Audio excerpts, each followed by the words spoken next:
Today on Soul Work for Moms. There's some pretty intense activity going on in our world right now politically, and regardless of where you sit with your opinions of what is happening and why it's happening, it's almost impossible to separate these things from the role of motherhood. Our children are asking questions. Some of you may be at a heightened state of anxiety. You may be getting into Facebook arguments with your uncle or your neighbor, and these things all affect our mothering. I personally am very passionate about being a bridge builder because if you've listened to this show even a few times, you'll know that I see the role of motherhood as crucial to the awakening of the world to unconditional love. And if your kids are fighting, you don't pick sides with one of them and then tear the other one down. You work to restore peace. You work to figure out what's going on with maybe the aggressive one, and you check to make sure that the hurt child is protected and doing okay, and you work to show them that they are part of the same family and that while they may have different wants and desires and even different values, that it is possible to live in unity and to love one another. So that brings me to why I wanted to have today's guest on the show. I'm very interested in people who are both moved to action and moved to engage with others from a place of compassion instead of just digging the lines of division even deeper. Reverend Lola Wright leads the Bodhi Spiritual Center. It's a preeminent mindfulness-based organization in Chicago, and she's a fresh and upcoming voice that reminds us of our shared humanity.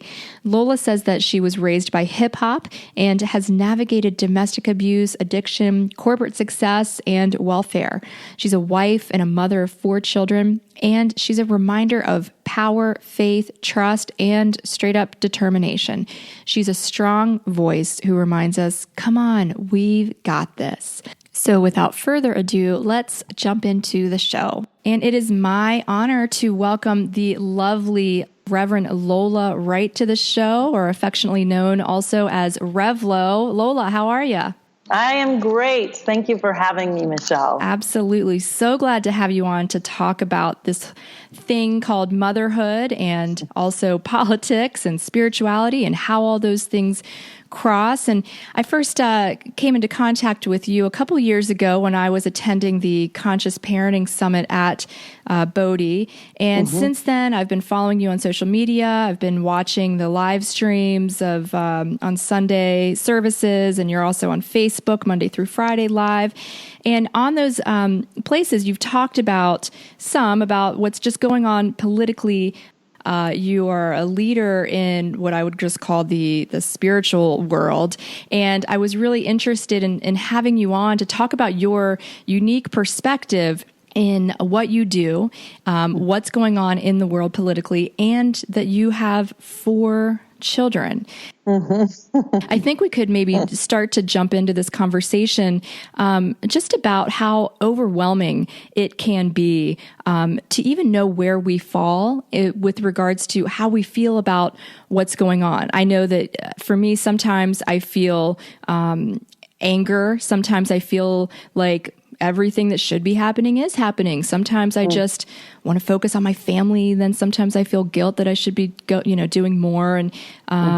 And so I just am curious about your thoughts on how to navigate through all of those thoughts, all of those emotions, to really know what is true for us and how we feel and what we believe.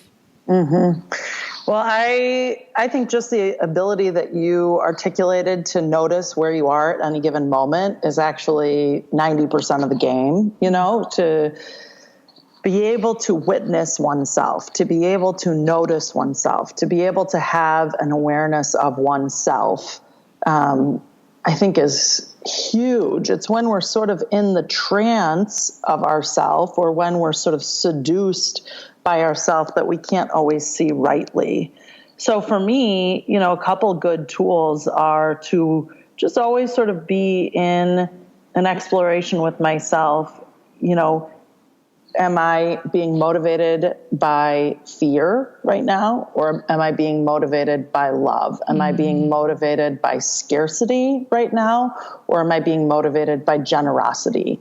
And, those are some really quick check-ins for me to get a pulse on where am I. I live by the basic supposition that the universe is friendly and benevolent, that life is always happening for me, even when I don't like what that looks like. Yeah. And so if I can meet my life and meet my daily experiences with curiosity and keep breathing, I find that I am far better equipped to deal with the challenges and with the joys. And my dad always said something growing up: don't get too high with the highs and don't get too low with the lows, and he's sort of famous for these little adages, but that one has like really stuck with me because it's just easy to go where the wind blows you. And I think that there's something incredibly valuable about having a sense of self and knowing who you are and where you are in the bigger cosmos, if you will. Yeah.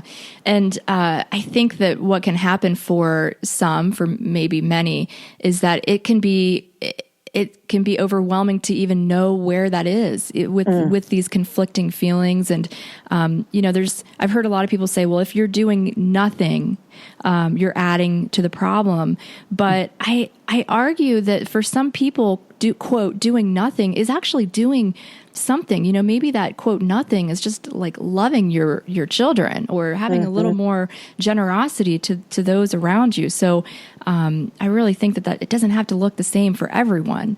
Yeah, I agree with that. I think, in the realm that I spend a lot of time in, and sort of the spiritual realm, not necessarily the religious realm, but there's just this ever increasing population of people that are really interested in spiritual community and really interested in exploring their spiritual nature, but may have left, traditional religious contexts. Mm-hmm. What can happen in those communities, in the, spiritual but not religious, is there can be a tendency to become so inwardly focused that we lose sight of the greater good, or we lose sight of the collective consciousness. And so we can extricate ourselves from what's occurring in the world around us, and we can sort of cloak it as self-care, but oftentimes it's just a complete denial. And so I think it's just sort of to notice, where am I around this? And how can I be an informed citizen and still maintain my sense of self? And by the way, I don't recommend the TV news outlets to be an informed citizen. And the thing is, it's like, I get it. I have 4 kids. They range in age from 19 to 5. And so it can sometimes feel, I think, for parents overwhelming. Like, look, I'm just trying to get through the day. I'm just trying to get this kid off to school without losing my mind. The last thing I can do is add any kind of political or civic or social discourse into my life. Mm-hmm. And so that's why I think we each just have to take responsibility for what's our threshold. Like, what can we ingest so that we are aware and awake and informed and not compromise our well-being? It's like, I so often am asked, what should I do? We're in this changing political, social, cultural climate. Like, what am I to do?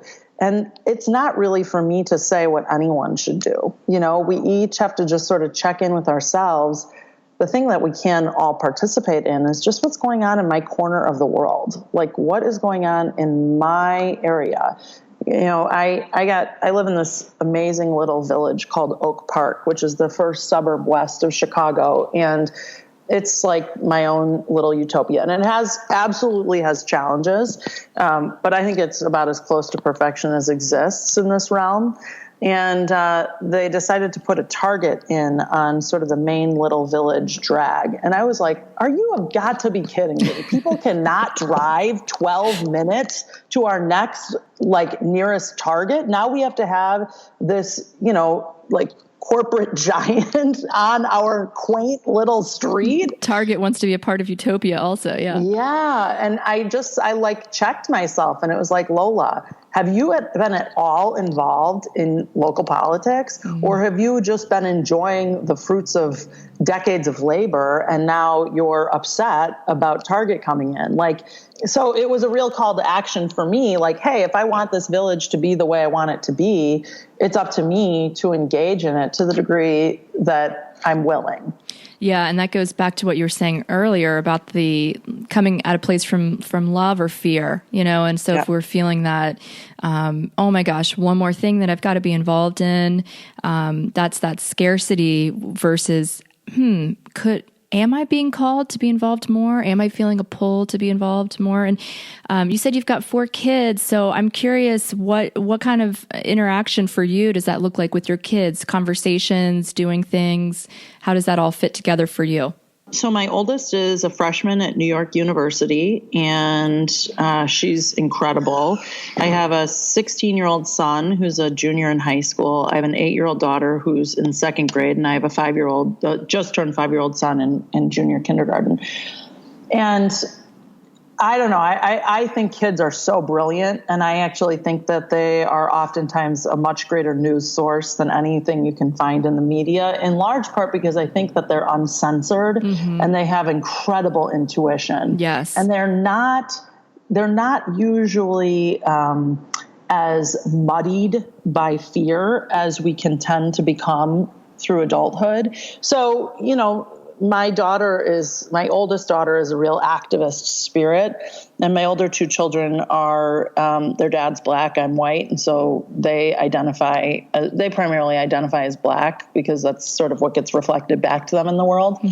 And my daughter was really upset by the results of the presidential election. And, she just called me, just couldn't believe what was going on. And, she went out and protested that first night, and I was like, hey, you know what? Get that move your energy, be a voice, exercise what's true for you.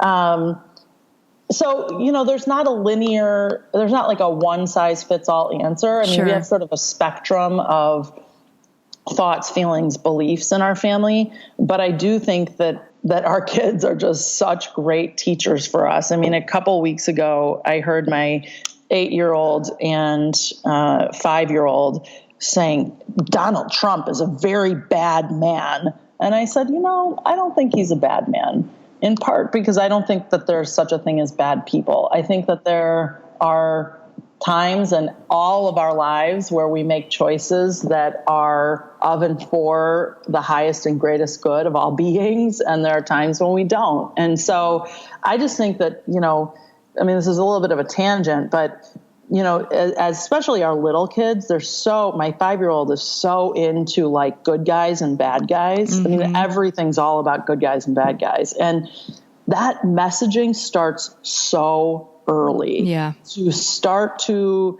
create a narrative in our little people's minds that some people are good and other people are bad. I think that in and of itself is a really slippery slope.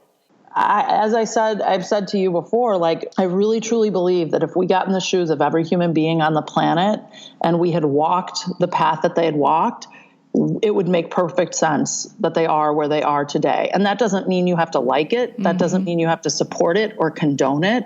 But when I can affect change, or when I can engage in conversation from a place of compassion and understanding rather than righteousness and the need to annihilate another, that tendency that we have in this environment to create deep divides and deep sense of separation, it is only perpetuating that which we don't already like. Yeah, I agree with that. And I think that that's such the opportunity for us to model tolerance to our children, and that, sometimes we're going to be friends with people that don't agree with us. And what does that conversation look like? And, yep. Yeah, I have an 8-year-old son, and he's good friends with the boy up the street. And I have overheard them on several occasions talking about, the election and Trump and Hillary and, but being able to walk in and grab onto that and use that as that opportunity of respect and understanding, and something that you and I talked about right before we jumped on to record is this idea of curiosity. Yeah. And so tell me a little bit about how we can use that curiosity as a bridge builder.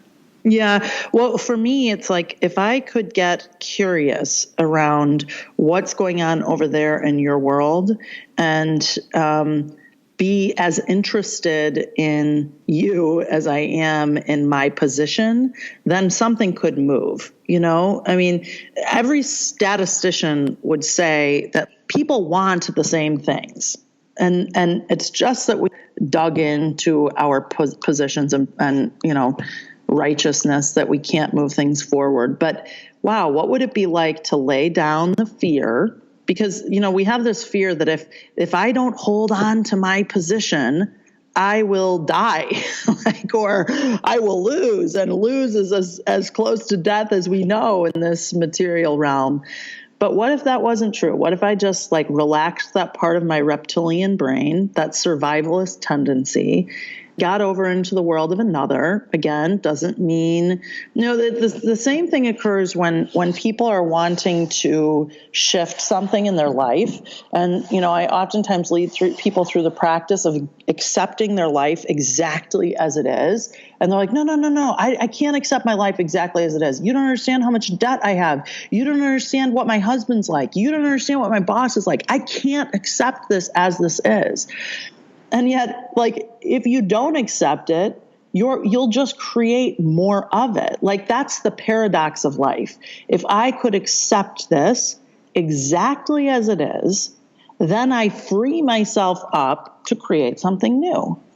Me resisting the way my husband eats a burrito creates nothing over there in his experience. He's happily enjoying his burrito. And I've created all kinds of suffering around the way he holds it and chews it. And you know what I mean? We make ourselves crazy.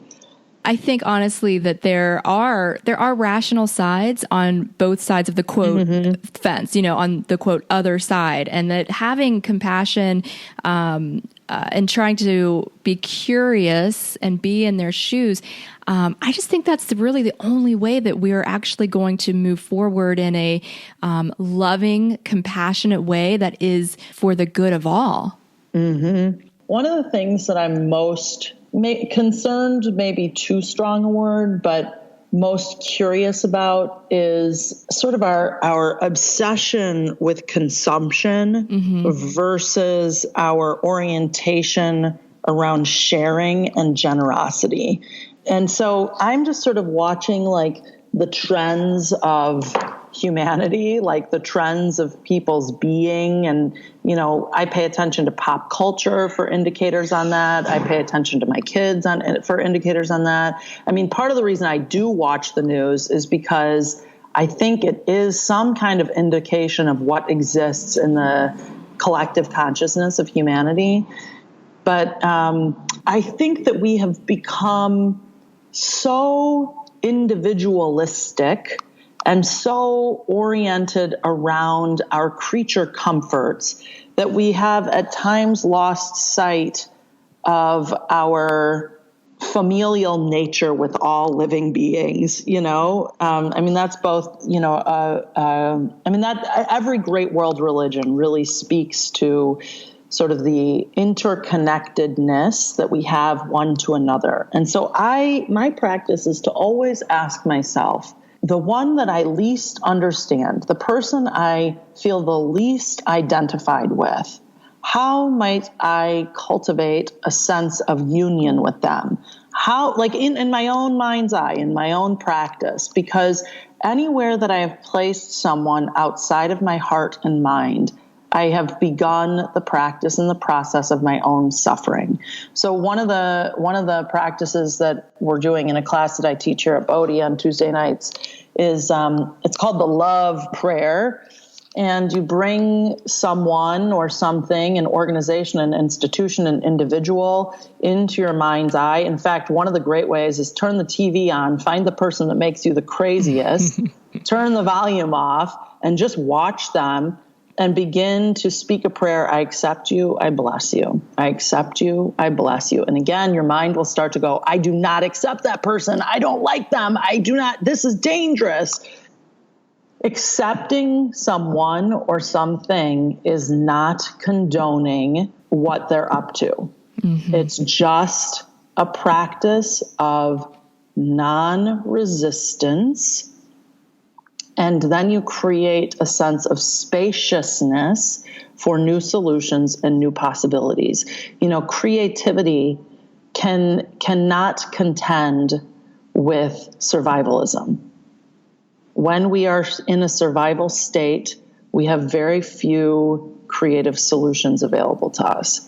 So to, sort of temper the mind, to calm the mind such that we can be available for new and creative solutions is a very good practice for everybody at this point in time. Such a good idea, that turning on the TV and then just turning the volume down. I like that a lot. I'm kind of curious right now, even thinking about what that does for our children when we suddenly now can, we're no longer going over to the neighbor's house necessarily just to get our daily adult fix of conversation. And then our kids aren't watching that. Our kids aren't seeing us having these conversations. Or if they do, what kind of conversations are they seeing? And that it's important that we remember that our kids need connection, and they need to see us and how we're connecting with other people also.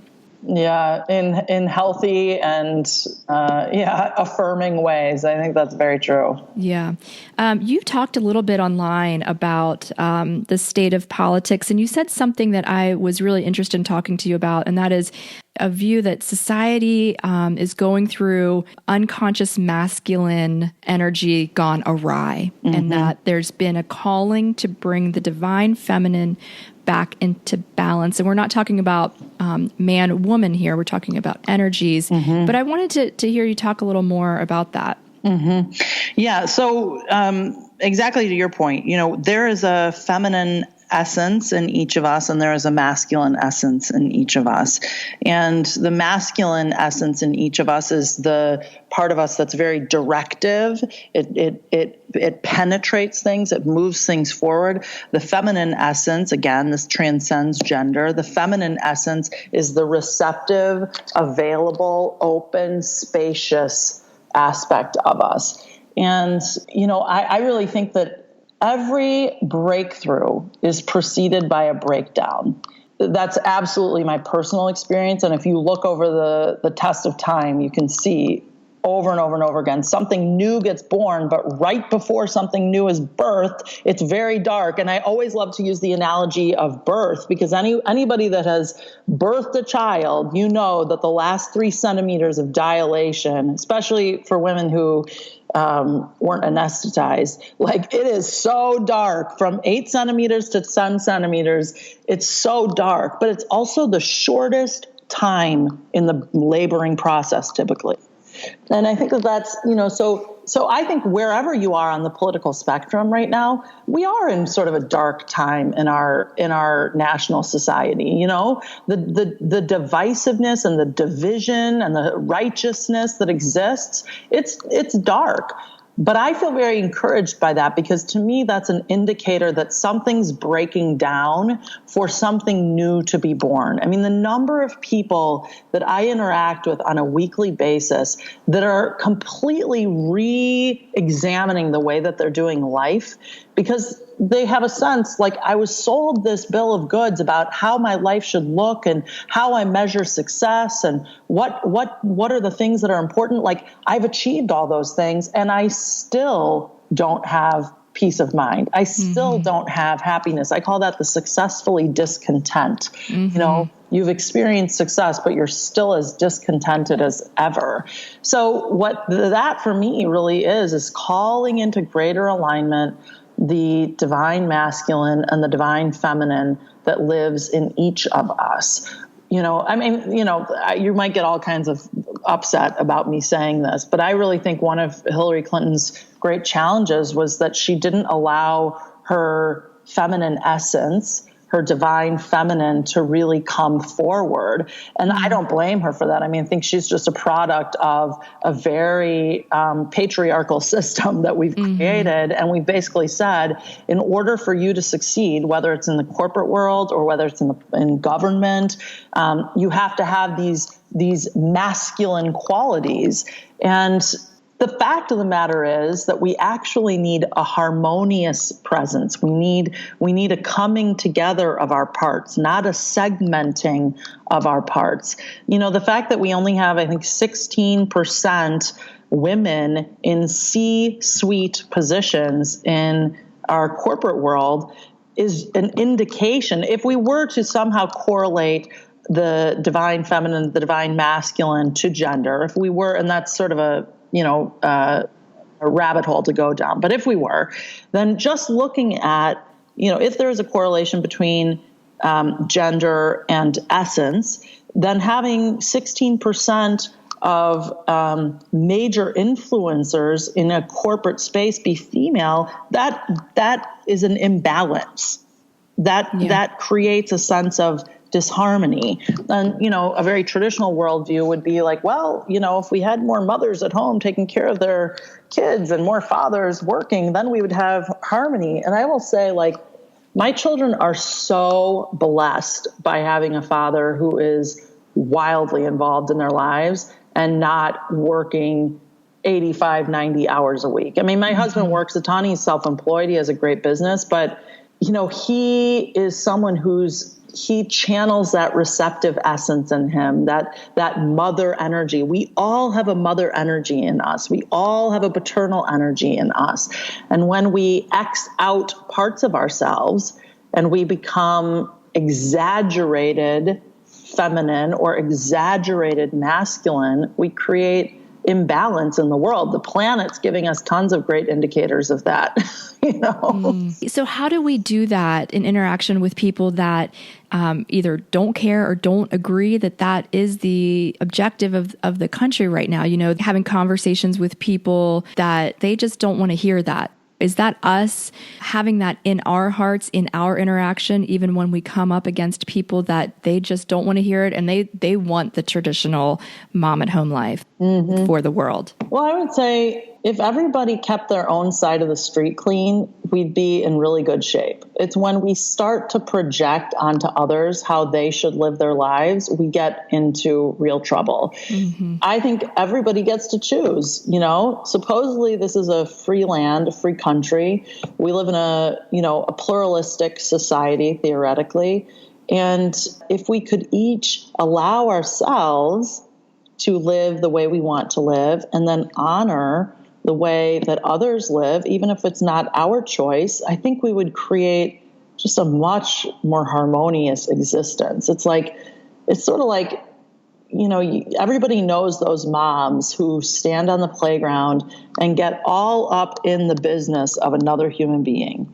And if you've ever participated in that, which likely we all have to some degree, it is such a slippery slope, and you get that pit in your stomach, like, oh gosh, I wish I hadn't gone down that road. I wish I hadn't participated in that thing, because there's something in us that knows that's none of my business. Like, I have one life. I have this family. I have these kids, and I get to mold and craft this. It's like, hold it lightly. Hold it lightly. Whenever we're gripping onto something, number one, it's extremely exhausting to hold tightly onto anything. We have all these unhealed parts of ourselves, and we don't want to talk about things, and we don't want to confront things. And then they get unruly and they come out sideways. And so it's sort of like our healing, you got to go through the eye of the needle.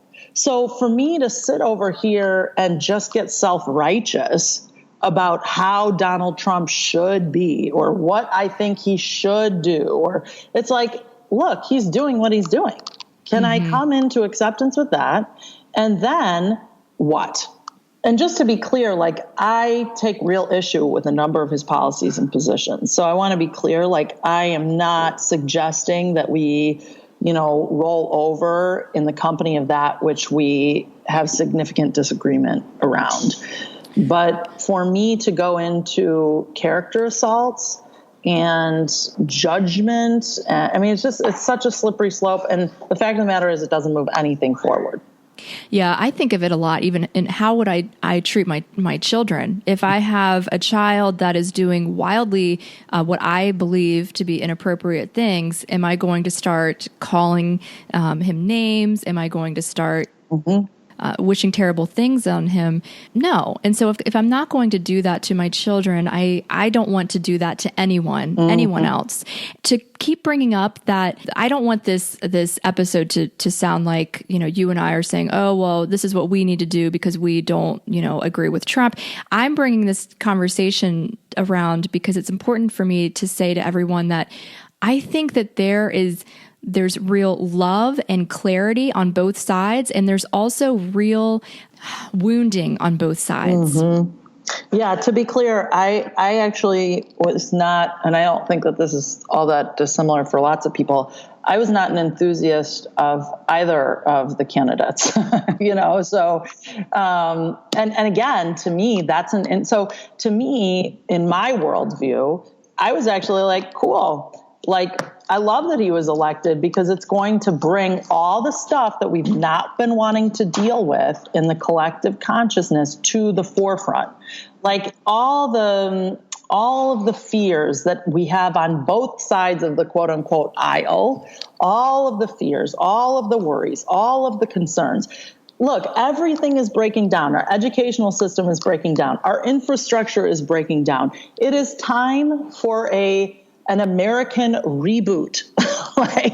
And so everybody's just trying to figure out the best and right way to do it. We're just ready for something new. Our old ways of being no longer serve us. And that's true on the individual level and to the collective level. It's the age old, keep doing the same thing over and over again, expecting different results. That's the definition of insanity. Yep, I'm with you there.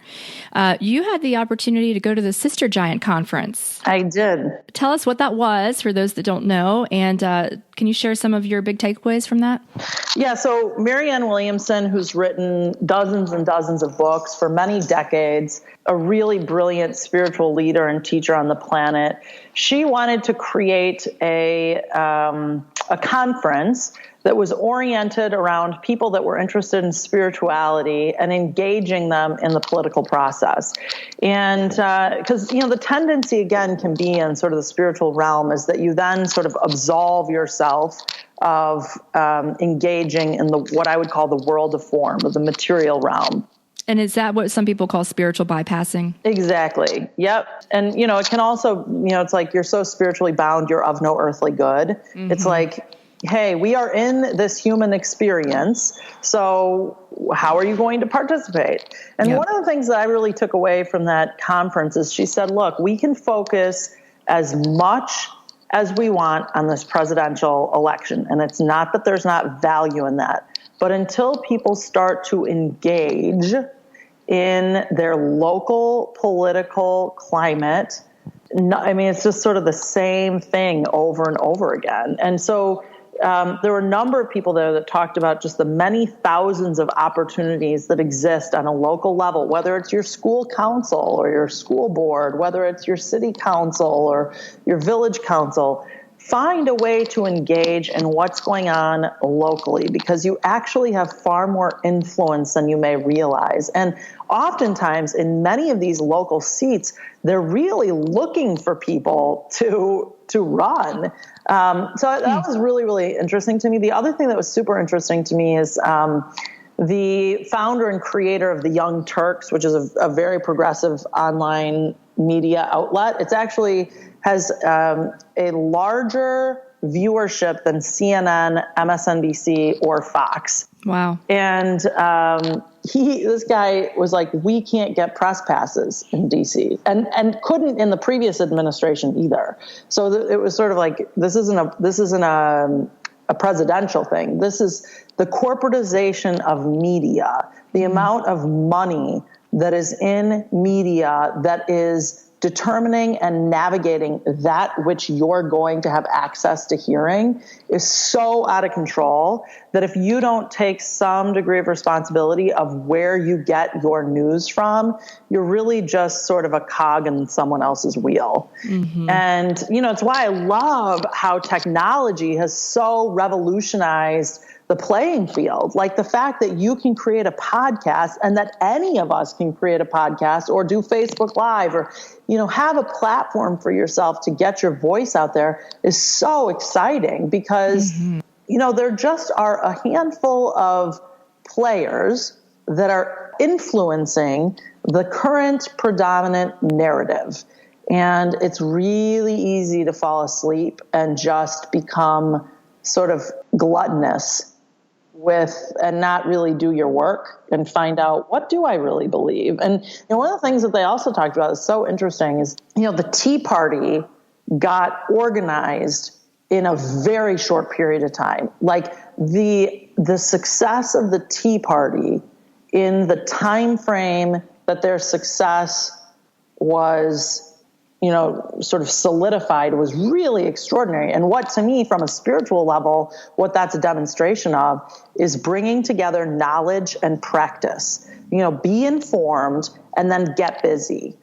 That's such a great lesson for all of us, right? It's like there is no knight in shining armor coming to save you. Even if you win the lottery, like the statistics of people that go broke following winning the lottery is significant, because if you have not cultivated the state of mind or the consciousness to hold that kind of wealth, your patterns will reassume. I just feel like this is not a time to be discouraged. This is a time to be encouraged. Like this is a time for people to really get excited and engaged. And then, my sort of final thought, and this definitely came up at the conference, but I was at a dinner party a couple weeks ago, and the conversation was getting really bleak around the state of the country. And I said, look, if you strictly look at what's happening through your five senses, there is reason for great despair. But if you orient yourself around the notion that you are a spiritual being living in a spiritual universe, having a spiritual experience, you can see that there are things happening on many levels of reality. And that's like, if you read any autobiography of any incredible person that's overcome odds. I mean, I think of Elie Wiesel, who was in a concentration camp. And one of his, more famous sort of writings was this idea of like, the experience of liberation that I have being in this cell is greater than the freedom that soldier outside of these bars will ever experience, because it was a state of mind. And that is like, look, nobody can occupy your mind. You have complete dominion over your mind. Use that power and influence wisely. Don't let people take your mind hostage. If you let media outlets, politicians, neighbors take your mind hostage, you are of no good. And we all know that experience, right? It's like when you're having to take care of your kids and something happened in your day that's completely preoccupying you and it has totally taken root in your mind, that is like such a hard place to parent from. Yeah. Yeah. And I'm aware of time, and there's a couple things I wanted to ask you about still. And I wondered what, I think I heard this on a Facebook Live of yours, and it was the term of holy disruptor. And so I wondered if you could talk, I'm already forgetting what context you were using that in, but I remembered that I really liked it. Yeah. I don't remember what context I used it in there either, but I do love the idea of being a holy disruptor. I mean, I think that that's what some of our great spiritual influencers have been, or, social justice influencers have been.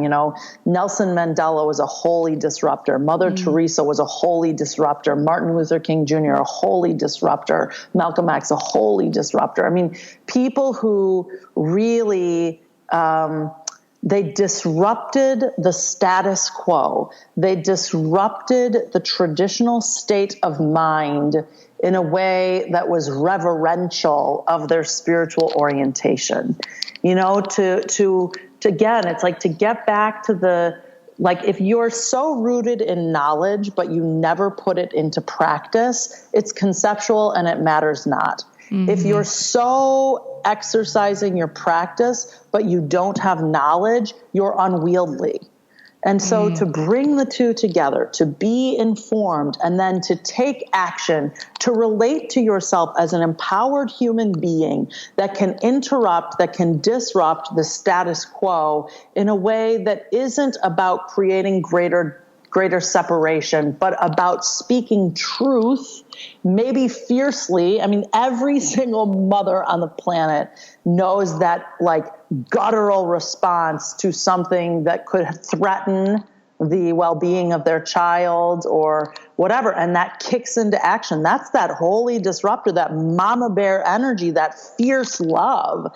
And that's what's being called forward on the planet right now, is not this mansy-pamsy, passive. I mean, not that there's anything wrong with that, but if you want to be a monk, go to Sri Lanka and sit on a mountaintop. You know? And Lola, that reminds me of this really great article that I just read. It was Lions Roar magazine, the editor-in-chief. He was talking about the wisdom of anger, I think was the name of the article. I'll link to it in the show notes. But he was saying that there's a difference between aggression and anger, and that we have to remember that anger can be wisdom. It can be something that's telling us to move.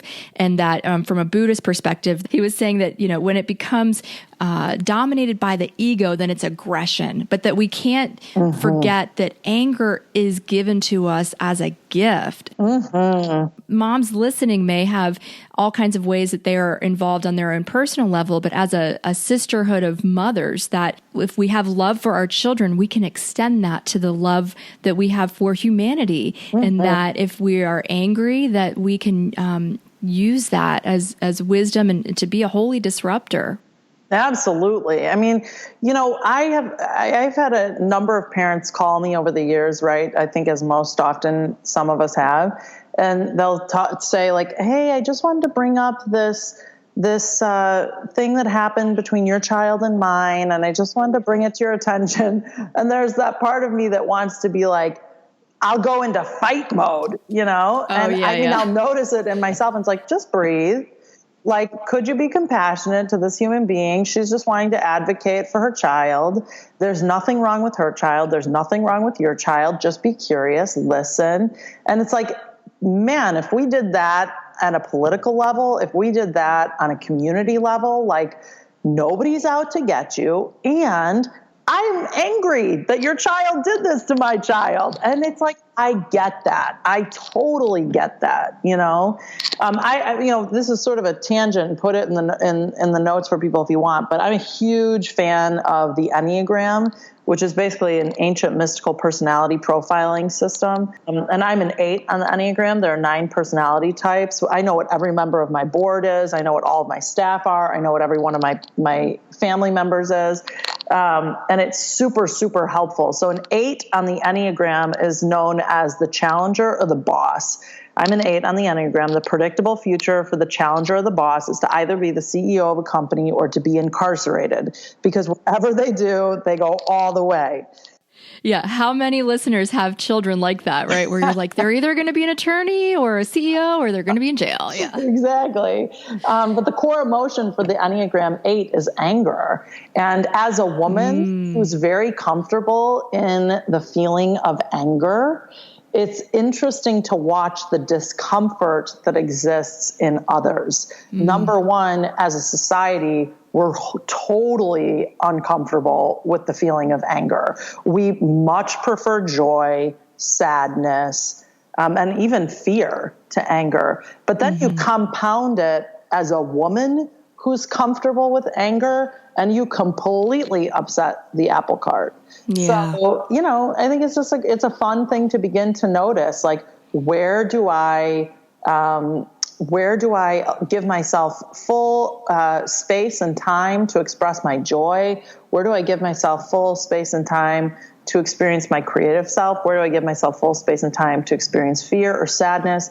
And where, as a woman, oftentimes, do I suppress my anger, or have I not honored it enough such that when it comes out, it's so out of control? Right, because it's been pent up. Exactly. Yeah. It's like, holy smokes, where did that come from? As opposed to just like being in right relationship to my anger as a daily practice and not making it wrong.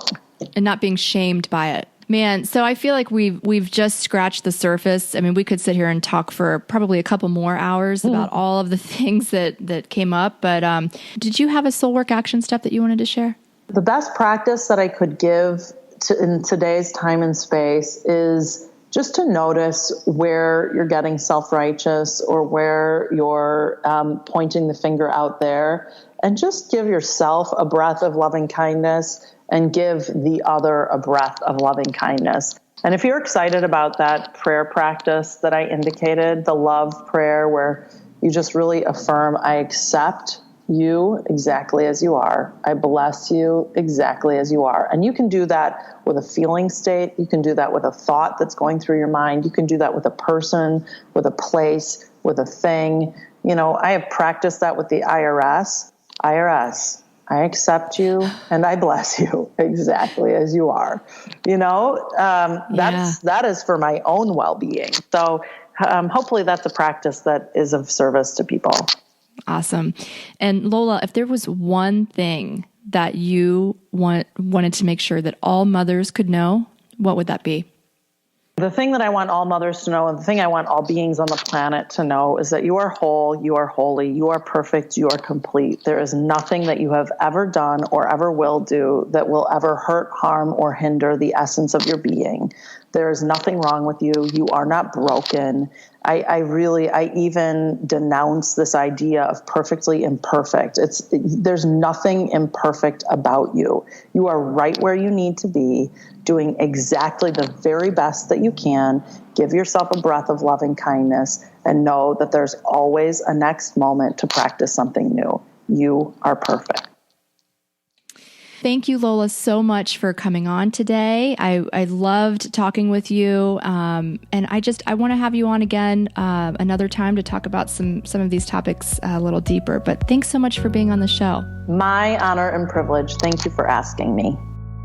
You can find links to Lola and the Bodhi Spiritual Center in the show notes at soulworkformoms.com/Lola Wright. That's LOLAWRIGHT. And also be sure to follow her on Facebook, because she shares messages daily live on Facebook Monday through Friday. And if you go to the Bodhi website, you can stream their Sunday message live or watch any previous messages there as well. That's at bodhispiritualcenter.org, BODHI, bodhispiritualcenter.org. Again, there's also a link to that and all of Lola's other links in the show notes at soulworkformoms.com. So many thanks to you for being a listener, for doing your soul work, because when you heal your wounds, you're healing the wounds of the world, and that is evolution through mothering. Thanks so much for listening. I'll see you next time.